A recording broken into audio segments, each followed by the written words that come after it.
prepare your ear holes for penetration as we bring you another great podcast.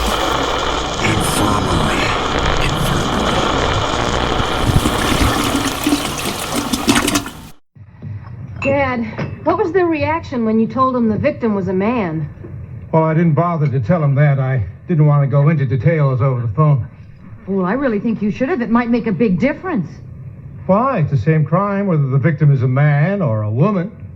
No, I don't think it's really the same, Dad. Yeah, I agree. You know, a woman is helpless in a situation like that, but a man, I just don't see how it could happen without his cooperation. I'll buy that.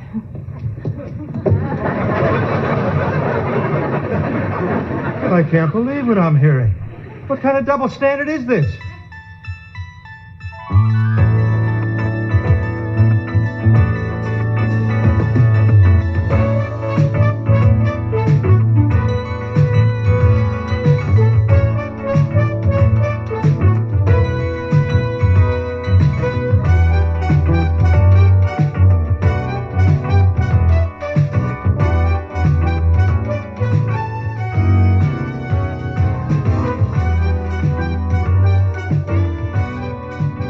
Hello everyone and welcome to episode 77 of the Video Rangers podcast. I'm Mike Ranger. Sitting beside me is Chris Ranger. Say hello, Chris Ranger. Hello everybody. And we have another maybe not so special episode, but interesting of TV. It's a very special episode of the Video Rangers Mike podcast. Thinks it's special. I think it's special. They're all special. It's something. Can you imagine we're going to do a Too Close for Comfort episode? Too Close for Comfort. Damn near 40 years old. I don't really remember this show. I don't have a whole lot of experience with it, but it kind of seems familiar. I remember it in reruns. It's like on weekends. I've been watching it. We only, when I was a little kid, we only had like 8-9 channels then, and it would be on. We'd watch it, and I remember this episode though. Well, it's got the great Ted Knight. That's what carries the whole show. Ted Knight is the show. Jim J. Bullock? Jim J. Bullock. Bullock? Of Hollywood Bullock? Squares fame. Who spells Jim, J-M, instead of J-I-M. Well, he's fabulous, so. But Too Close for Comfort aired on ABC July... Wait, my word. You call that a history lesson? Too Close for Comfort is an American sitcom that aired on ABC from November 11, 1980 to May 5, 1983, and in first-run syndication from April 7, 1984 to February 7, 1987. It was modeled after the British series Keep It in the Family, which premiered 9 months before Too Close for Comfort debuted in the United States. Its name was changed to The Ted Knight Show when the show was retooled for what would turn out to be its final season. Ted Knight and Nancy Dussault star as Henry and Muriel Rush, owners of a two-family house in San Francisco, California. Henry is a conservative cartoonist who authors a comic strip called Cosmic Cow. Muriel is a laid-back freelance photographer, having been a lead singer of a band in her earlier days. They have 2 grown children, older daughter, brunette Jackie, played by Deborah Van Valkenburg, who works for a bank, and younger daughter Sarah, played by Lydia Cornell, a blonde knockout and a college student at San Francisco State University. A few episodes into the series, Sarah's addle-headed friend Monroe, played by actor Jim J. Bullock, made an appearance. Although he was originally intended to be used for only a single episode, producers added the character to the series. Which brings us to our very special episode from Season 5, Episode 10, For Every Man, There's 2 Women, which aired July 20, 1985, and became a television legend. Love Ted Knight. He's a real pal. I'd go out with him and have a fresca. He's great in Caddyshack. He's so, he's like a facial actor, and it's just like, he's supposed to be like a man's man.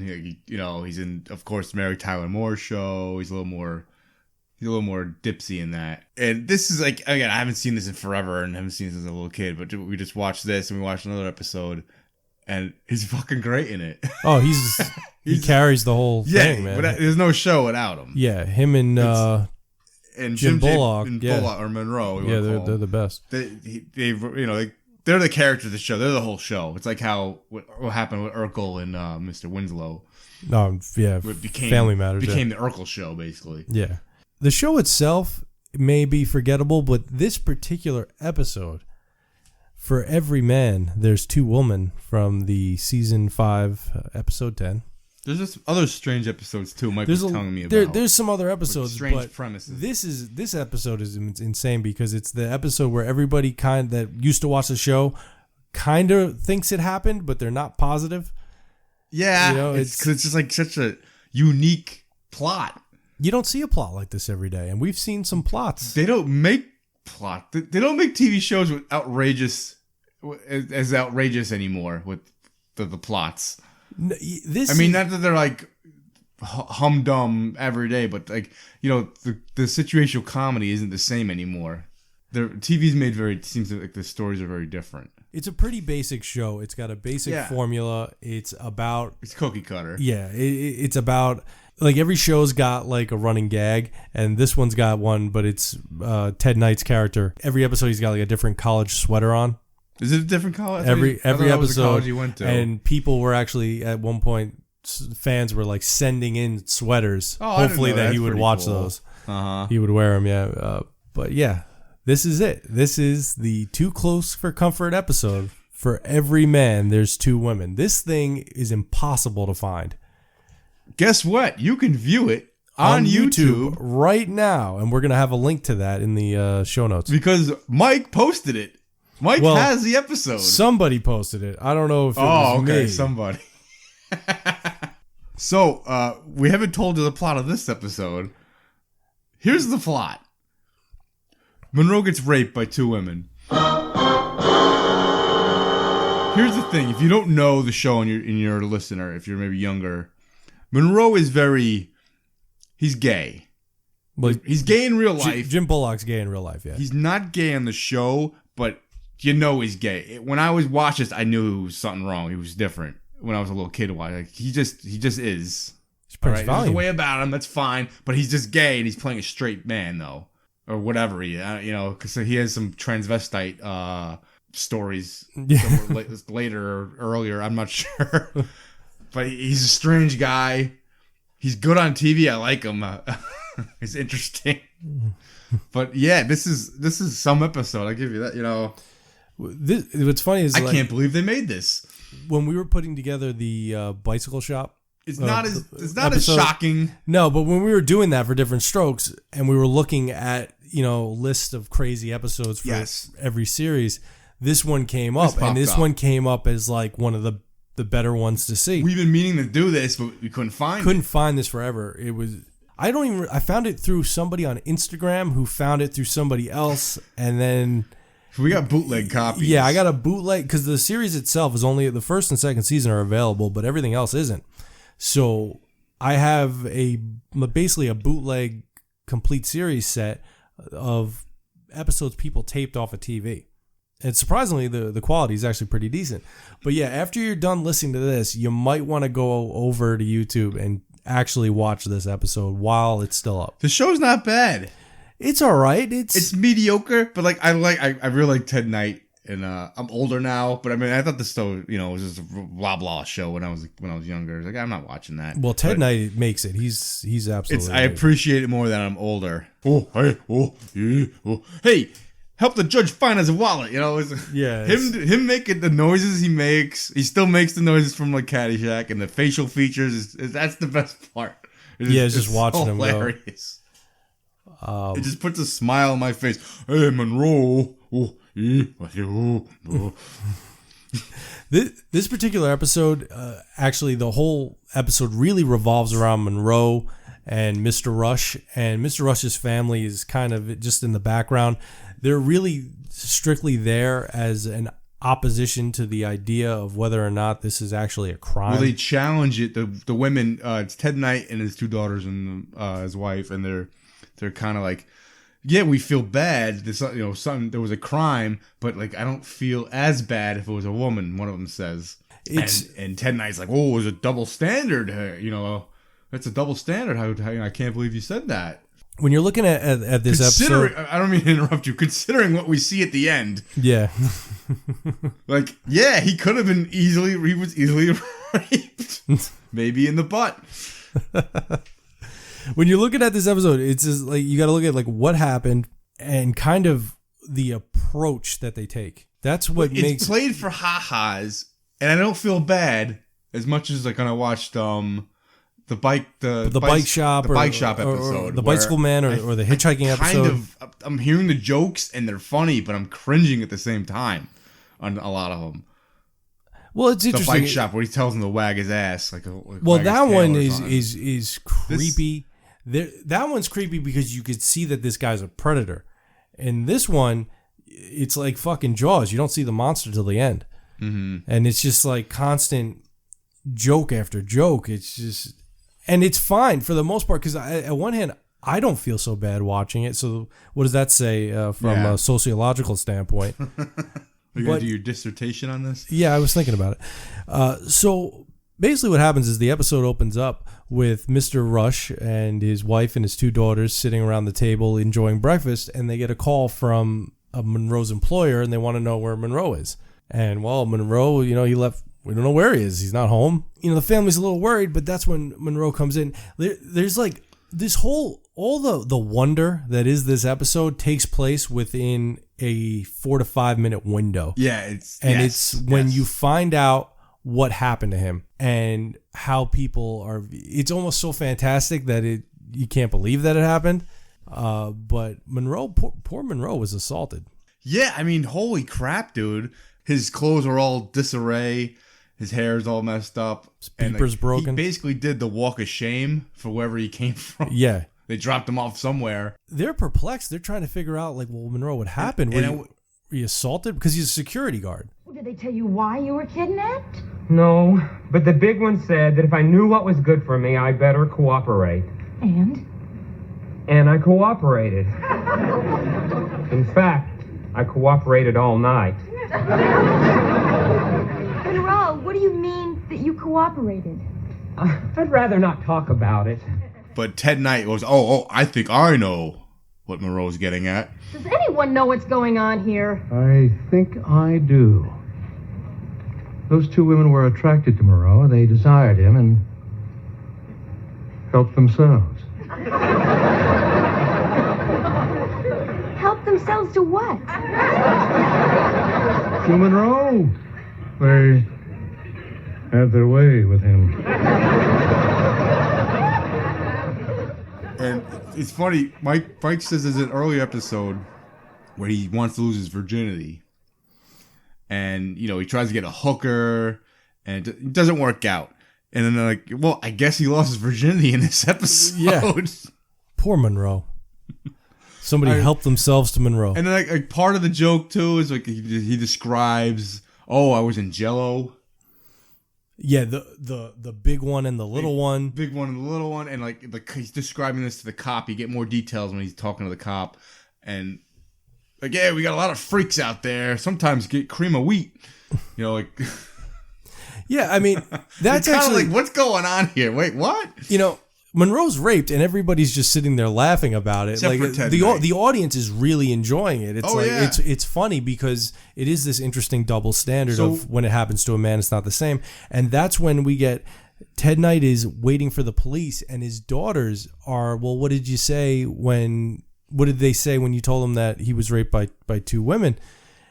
And that's where we get to explore this whole idea on because from Ted Knight's perspective, it's the same crime whether it's a man or a woman, but from his daughter's perspective, they don't even understand how it would work. I think they're trying to say though, like if you're a guy, you could like not get an erection and not. Yeah, but they're limiting it that this crime was just merely penetration. Like they could have just fucking held him down and sucked his dick. You know what I mean? Like that's traumatizing too. But I mean, that same argument though, like where you say, if you were gonna get raped, you didn't have to get aroused, and that goes to women too. Like you have no control over that stuff sometimes. It's not like you want it to happen. From the way Monroe described it, he was overpowered. He describes it all night long. Well, he cooperated all night long. He got raped by 2 large women. They blindfolded him, threw him in a van. All night? Well, they said if he knew it was good for him, he'd cooperate. Here's the thing. These are 2 large women, and they'd have to do the work. Right? Yeah. So that means they're sitting on top of him going up and down. Yeah. I think one of them might have died of a heart attack because she's quite large in her moo-moo. And she's the little one. Yeah, she's the little one. The little one. You know, when the police officer finally does arrive, he is not surprised by this at all. This is like something that comes and goes. This happens a lot almost. Yeah, like, this is business as usual. I was expecting him to laugh. He was dead serious. And he just played it straight. And then his advice was, I wouldn't even report this. It's not worth your time. It is embarrassing, and it is like he makes a lot of good points about, especially in 1984, like you would get picked apart in a court of law. Yeah, 1985. This would not be viewed as a crime. Be in the newspaper, and then you made more of a jackass. Yeah, and this is interesting because of, especially with what's going on in our society at the moment. This episode actually has a little bit of relevancy, and they should probably air it on Fox like tomorrow. Mr. Rush, even if we found the two women, which is doubtful, and he pressed charges, why, their lawyers would have a field day in court. And so would the newspapers. This poor kid here would wind up going through a worse ordeal than he did last night. And how bad was it, really? Well, the big one did break my beeper.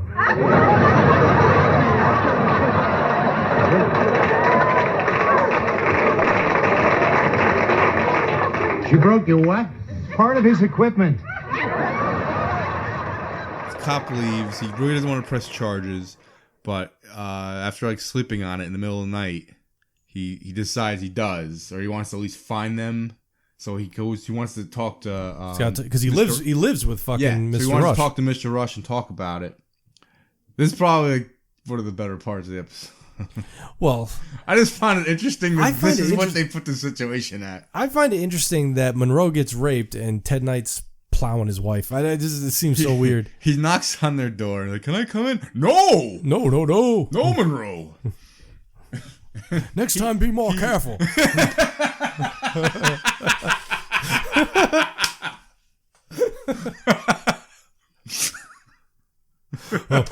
I'm very sorry. I'll pay for your lunch. The kids. And so he comes out in his bathrobe, obviously naked under that bathrobe, and he squeaks out of the fucking door so you can't see his naked wife behind him. God knows what she's got on. And they discuss, okay, first thing in the morning. And he keeps implying, first thing in the morning, because he didn't want to be interrupted again. Yeah. And we'll take care of this. We'll go look for him, and he squeaks back into his room, and she fell asleep. Yeah. That's a joke. I like that. That's good. So the next day, they hash out this, they figure out exactly where he was in the city. Because which is funny, because Monroe is like a Gomer Pyle type character. Yeah, yep. He's a little boyishly innocent, naive. Foolish, naive, and they're trying to figure out. They do narrow it down to the actual neighborhood. And Ted Knight asks them, like, did they say anything? And then magically just remembers. They said what name, where they are exactly. Oh, so now they know where they're going. Duh. And honestly, the part of the show where they're talking about when you find out what happened to him is really, really good. That's funny. That's where all the magic starts to happen. And then you get this, and I absolutely love it because Ted Knight and Monroe go to the apartment. They knock on the door, and this huge fat woman comes to the door. And the reaction, not only from Jim Bullock, but from Ted Knight, is just... Well, look who's back. That's her! The little one! Oh, that's the little one. The little one. Big woman. Oh my God. So you're like, wait, the hell's the if big one? If that's the little one, what's the big one look like? Monroe runs off, and poor Mr. Rush is left for dead. They lock the door on him, and she's giving him the whole spiel, like, oh, you're a good, you're a fighter, like. Yeah, we got a heavy breather here. Yeah, she jumps on his lap, Monica. and he pushes her off, and Ted Knight brings the fist up. Oh, the fisticuffs is great. Oh, that whole thing is great. Nice little part. It's just... Ted Knight, I can't say enough good things about Ted Knight. Hey, Monica, we got a heavy breather. Get off. You're ready? I'm ready. What? Pulls the Murphy bed out. Like, oh, I thought a Rhincore was coming out. Like the other big one was coming. Because the whole time the little one is just talking. The other lady's name is Monica, and she's yelling things to her, but you don't see her. In order to get Ted Knight to cooperate, she calls for Monica's help, and when Monica shows up, Monica is really Michael. Monica looks like the ogre from Revenge of the Nerds. Yeah, in a muumuu. And you don't get a good look. She's kind of far away. Yeah, but it's like it's a dude. Yeah, it's a guy. And then it goes to commercial break, and we're looking at each other like, did Mr. Rush just get raped? And then the other thing is, wait, is that supposed to be a woman, or is it like just some weird guy? It's something to think about. Thinks he's a woman. It's something to think about based on like the way the show works. Yes, especially with their relationships, with the way that they treat Monroe and his sexual relationships, because his sex life is non-existent. We know that he's a virgin. Not anymore. And there is an episode where he's in love with somebody that ends up being transvestite. See, the show goes it's in San Francisco based, so they go all these weird ways. Yeah, there's a lot. Like, how many shows had transvestites? Doing that kind of thing. Well, I mean, All in the Family's got an episode with a transvestite. But that's a very progressive. That's a progressive show that somehow makes really big issues hilarious. A huge show. That's a well written show. This is clunky and cookie cutter, unpolished. This is a must see for anybody who's a fan of a very special episode. Any very special episode. You like very special episodes? This is 80s junk. Yeah, I'd check it out. Yeah. Definitely. Listen, obviously, Monroe gets away. The police are called. Things that is up fine, but no. You're missing a spot here. So Monica finally comes out, and Monroe, he ran away, but his wife called the police as they left. Yeah. If she never did that, oh well, poor Ted be a goner. Ted fucking Knight would be like cutting two. Look at that woman. I bet you split them like wood. I tell you what, I bet you fuck a woman like that, you get a free bowl of soup. Oh, yeah. How about a Fresca? Danny, you want to be good or bad? Oh, so poor Ted Knight, he gets rescued by the police, I guess, at the last second. Yeah, and everything's wrapped up because horrific, life-altering events can be taken care of within 22 minutes. I mean, Christ, Ted Knight would have been raped. He was this close to being raped. Yeah. How many TV shows can say that their main character was almost raped? That writer and director must be damn proud of themselves. In a comedy situational television program. Yeah, absolutely fantastic. Can't make this today. One of the things I always find interesting when you do a very special episode is how you follow that episode up. So like the episode following the bike shop on Different Strokes, the episode following the rape in Mr. Belvedere's thing. Yes, the molestation. Yeah, like whether it be Saved by the Bell or whatever it is, whenever they have like these big fucking episodes, standalones. Yeah, the follow up is always like, oh, back to business. Like Dudley went to school the next day. Back to ha-has. Yeah, back to business. But this show follows up a fucking rape episode with blackface, and it's just one blackface joke. It's not like a whole episode. No, it's not a whole episode, but the joke is interesting. I mean, the next episode is episode 11, and it's called Finders Keepers. Mm-hmm. And listen, the episode itself isn't much of anything, but it's just interesting that in the 80s they had no problem making those jokes. They found like a bag of money at the mall. Yeah. And they hide it. And then Monroe, while he's hiding it up the chimney. Yeah, he gets shit all over his face. He looks like a chimney sweep. And then they go into the kitchen and the wife and the kids are like, what the hell happened to Monroe? Why'd your face look like that? And Ted Knight goes he's got makeup on still from the minstrel show. Yeah, it's just funny that like Too Close for Comfort took a comedic approach to blackface, and Give Me a Break went the whole other way with it. Ted Knight does a little song and dance to demonstrate what he was doing. Oh yeah, Camptown Racers sing this song, doo-da, doo-da. We're at the minstrel show. Which I didn't know that was minstrel show. I'd never heard that before either. Minstrel shows would sometimes feature, blackface. Somebody in blackface. A blackface comedian or whatever you want to call it. Exactly. Oh man. But yeah, Too Close for Comfort.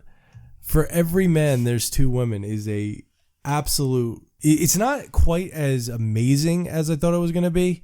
It's not as nearly as dark as the hitchhiking episode of the bike shop. But yeah. But it's definitely it's something worth highlighting because you just read the plot of it and it's so fucking insane. And then you think of but then you look at like a bunch of sitcoms in their episodes and a lot of plots are fucking outrageous. They are. There's so many 80s television shows and they're just like these crazy plots. And I get it's television. You're not going to make realistic episodes. You want things that are kind of a little bonkers. No, because you got to wrap it up. Shit, it's just like, what? It's so off the fucking wall. They don't make shows like these anymore. Like, what do you mean MacGyver's going to save Christmas?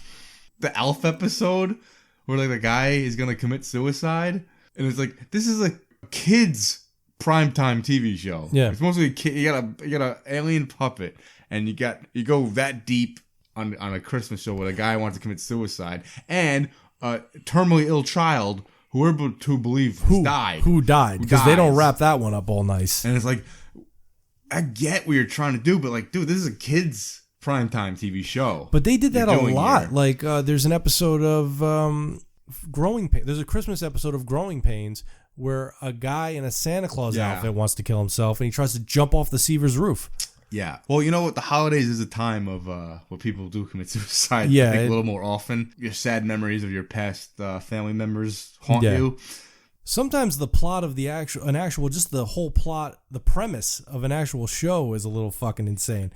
Like Small Wonder. Small Wonder. Absolutely nuts. That's almost could be just an episode of some other show. Just the plot of the whole, you know what I mean? A guy creates a robot, little girl daughter, and she's like realistic, but and has to hide her identity. But then she talks like this, and she's 6 years old, and I'm a robot. You know, and it's so bad. I watched it as a kid, and I loved it. I love the Small Wonder. There was a little redheaded girl. I used to fucking hate her because she was like a little tattletale, little bitch. I hated her. Then you got like the Bionic Woman is another fucking weird show. Oh, what's wrong with the Bionic Woman? It's just dumb. It's a spin-off of the Bionic Man or $6 Million Man.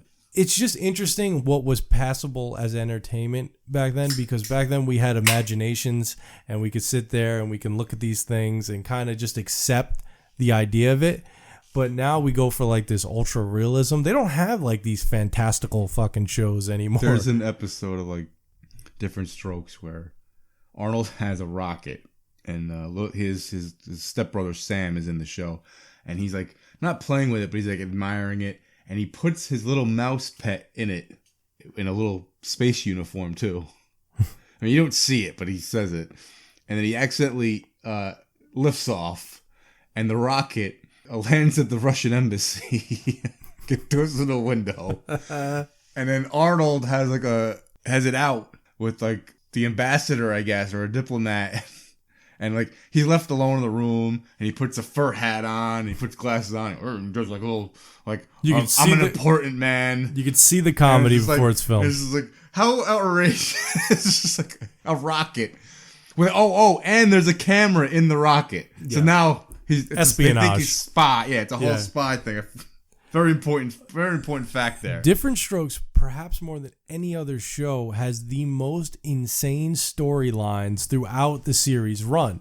Fucking poor Sam is kidnapped and his family is almost murdered. Well, that's which we might be doing later. Yeah, that might have to be covered. Sam goes missing. That seems like something. You know how everyone goes, oh, that's very cliche. I've seen that. They've done it. Yeah. It's because of shows in the 80s and like 70s. That did it first. Yeah, because they did all this outrageous shit, and that's why it's become cliche. These things. This is when it was done. Like Gilligan's Island, when they draw the line down the middle of the hut. Yeah, is that the first time that's even done? I don't know, because it's done again in the Brady Bunch. It's done again in a couple. Full House. Full House did it. I mean, I feel like almost every show has had that draw the line down the center. In some of the way, room. some way, yeah. I think that even happened in an episode of the Brady Bunch spinoff with the daughters. What's her name? Marcia and what's her name? Here's a funny one. This isn't as outrageous, but it's just funny. Kimberly submits a candid picture of Arnold with his butt exposed to a photo contest. Yeah. He is infuriated and demands that Kimberly withdraw it, but the picture remains in the contest by mistake and almost ruins Arnold's chances to win the class election.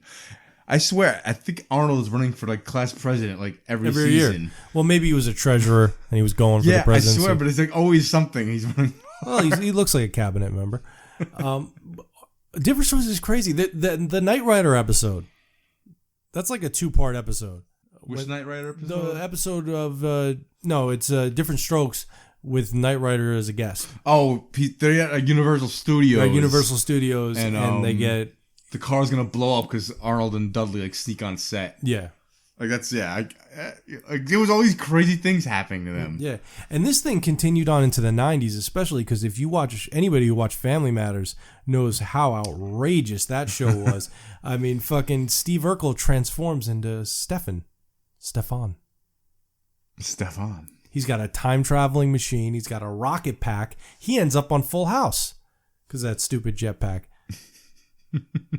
I think one show that you have to like appreciate crazy plots from is also Happy Days. I mean, they literally jumped the shark. That's where it comes. Yeah, yeah, they jumped the shark. Well, you know what? It was such a popular show. And I feel like that show was like teenagers back then actually kind of probably ragged on it. Like the Fonz was just like so cool, but it was like it's like I think they took the show for what it was. I don't think it's still a good show, but yeah. But I mean, it became ridiculous after Richie left. Even before Richie left, it started getting weird. There's an episode of Happy Days where they go to a dude ranch, and Fonzie participates in a rodeo on his motorcycle.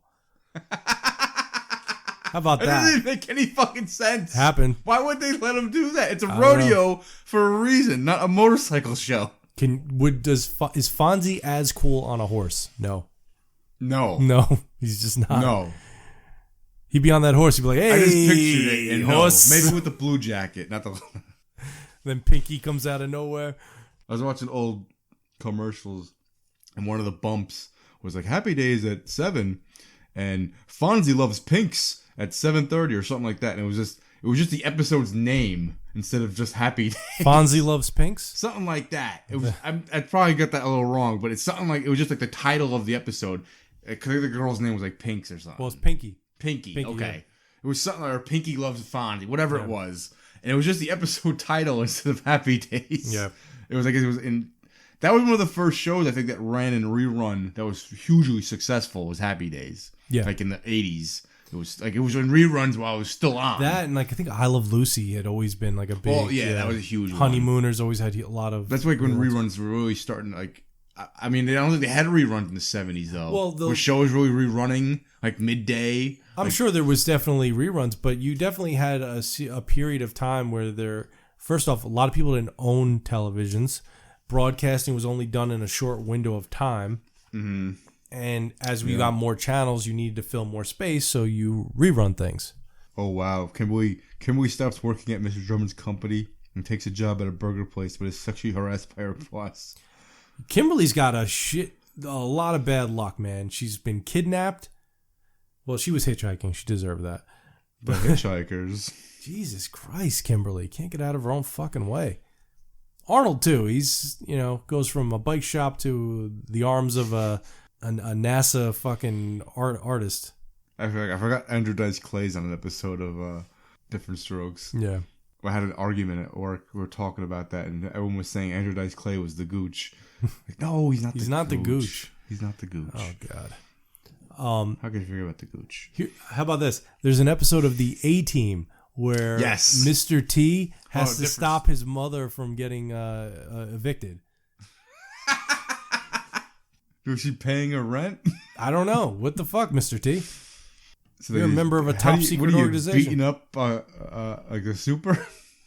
I don't really remember what happened, but yeah, it's something like that. He has to go back to Chicago to fix it. Mr. T and Mr. T. Arnold meets Mr. T. That's the name of the episode. That's a really cool episode, though. You get to see. No, it is. Yeah, that's one of my favorite of TV show. I like that one. Arnold looks really good dressed up as Mr. T. Can you tell that we love Different Strokes here on the Video Rangers I podcast? think Different Strokes just hits the stride for crazy. I love antics. it. I walked in last week to Chris's house to get ready for the podcast, and he was already watching Different Strokes. There's an episode where they're at a bank and it gets held up. There's always But that then, episode. There's like one good bank robber and there's one like asshole bank robber. Always is. And like they come up with the plan, like, oh, my dad's rich. We're gonna get you a plane to fly you to Cuba, and he wants to take the kids with him or something. Yeah. As hostages. It's like, what the fuck's going on? There's an episode. There's an episode of Family Matters where they're taking hostage. They're taking hostage, but it's Halloween. So Laura looks like Tina Turner, and Steve looks like Superman. Yeah, I remember that vaguely. They should remake Different Strokes with like a Russian white kid and an Asian kid, and just drew all the episodes over again. I don't know. And have two white kids get adopted by a black family. Dude, or like, the Asian and a Russian kid. I like having a Russian accented kid. I think that would work. And then just having his Asian little brother. He'll be Arnold. I don't know if we have seen a child actor to be as popular as Gary It's Coleman. not the same. They don't give him catchphrases anymore. Yeah. And make them like that. Gary Coleman was so unique, man. I'm trying to think of the last. It's probably Urkel. It's like the last one who became like a superstar and probably didn't made barely any, compared to how big he was. He didn't make any money off it. Like I'm sure, obviously he got paid and did all right, but he was huge. He was, but there was merchandise just on him. Yeah, I know he was. He had a dance. The Urkel persona was a big deal, but that was what it was. The Urkel persona, the Fonzie persona, those are big deals. But Gary Coleman was Gary Coleman. It wasn't so much that he was Arnold. Because he was popular before Different Strokes. He had some guest spots. I imagine the closest thing is like the Lizzie McGuire stuff and the Hannah Montana. Yeah. Which was like, but made the way they, like, for that. It wasn't like this was a breakout star who was so because Gary Coleman is actually really good. He had good timing. Yeah, he's very good. Timing. So if you would like to check out the Too Close for Comfort episode, For Every Man There Is Two Women, go over to YouTube. I will have a link for it available on our Facebook page, our Twitter, our Instagram. I will put it in the show notes for this episode. It's definitely something worth checking out. But we'd actually like to hear from you. What are some of your favorite television episodes? Very special episodes. There's just so many wacky episodes in the 80s. It's so interesting. There's so many that I can't even think of, and I live for stuff like this. Yeah. There was something about that fucking time and the reruns that followed that's my favorite era of TV. People saw the same episodes over and over again, and it just sticks with you. It's just something about 1980s television that just hokey, but it just made sense then, like, because it wasn't real life at all. No, but it was fun, and you get all kinds of different shows. You get a Small Wonder, and I don't like Small Wonder, but I'm glad it's there. Yeah, I can't believe it's a thing. It's just so outrageous. Like, it's something you completely forget about, and then like like you just see a clip of it, like going through the internet, and like, oh yeah, that existed. I can't believe they made that. Dude, there's so much wild stuff out there. There's an episode of Life Goes On with fucking Corky lip singing Fight the Power by Public Enemy. That's a thing. Because that was, the cool song. Sitcoms are my absolute favorite, and they are the lowest of the low in forms of entertainment, but I just fucking love it. They kind of are. Sitcoms are like that perfect little pop song. They died. Remember, like, they were gone for a while. Like, there weren't any sitcoms. Well, the thing I miss about sitcoms is the theme songs. That's what I miss. Great theme songs. They don't exist anymore either. Great theme songs. They used to put a lot of work into those theme songs. There's no lyrics. If there's a theme song, it's just music now. Like, I can't think of anything with lyrics. I love theme song to Different Strokes, Facts of Life, Growing Pains, even the Family Matters, Perfect Strangers, Standing Tall. There's no Alan Thicke for us to write them. Oh, and I think I think there's a Perfect Strangers episode where Balky gets sexually harassed and almost raped by his boss. Dude, there's an episode of Full House like that where Uncle Jesse almost gets raped by his boss. Well, sexually harassed, not raped. But there's so much good stuff, man. Perfect Strangers has great things. I love when the Christmas episode. I love when they're snowed in. Christmas boy. Yeah, the Christmas boy. Because Larry has like fucking 8 brothers and sisters, and if they have a very special Christmas at their house. Yeah, and if like he's not home for Christmas to be the Christmas boy, he won't be the Christmas boy again until 1998. The far off future. Yeah. So feel free to contact us and let us know what your favorite very special episode is. You can reach us on Twitter, Facebook, Instagram, email at videorangerspodcast@gmail.com. And until next time, if you're a little too close for comfort, so are we. It's a tiny room. Tiny.